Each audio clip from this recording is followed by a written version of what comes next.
Goeiedag, welkom by die weekse terugflits van Sondagse diens. Tanya het Sondag met ons gepraat oor hoe wysheid plek vind in 'n wêreld waar kunsmatige intelligensie al hoe meer die oorhand kry. Sy het vir ons gelees uit Spreuke 4 uit, en die woord wat daar vir wysheid gebruik word, raak twee aspekte. Die een is die aspek van kennis, om inligting bymekaar te maak. Aan die ander kant is die wysheidkant, en dit is wanneer mens die inligting of die kennis prakties kan toepas in die gewone van die lewe.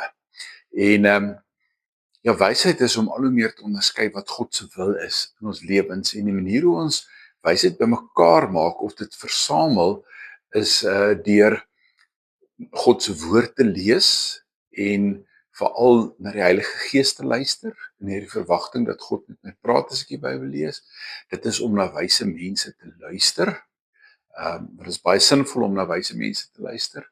Dit is ook om moeite te doen om die inhoud van die skrif te memoriseer. Hoe beter ons die kennis het in ons koppe gememoriseer, hoe makliker kan ons dit leef.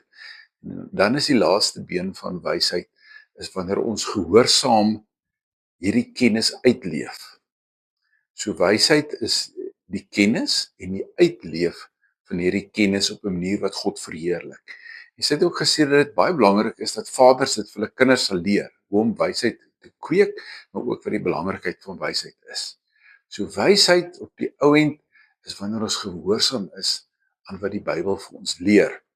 En dis 'n lewenslange proses, dis nie eenmalig nie. Ons gaan tot die dag van ons dood daarmee besig wees, en in die ontwikkeling van wysheid staan ons nooit alleen nie. God se Gees staan ons by, en het sy vir ons ook gesê dat ons in Jakobus leer dit. Die Here vir ons sê dat as ons wysheid kort kom, ons dit in gebed van hom af kan bid en die geloof dat dit vir ons sal gee.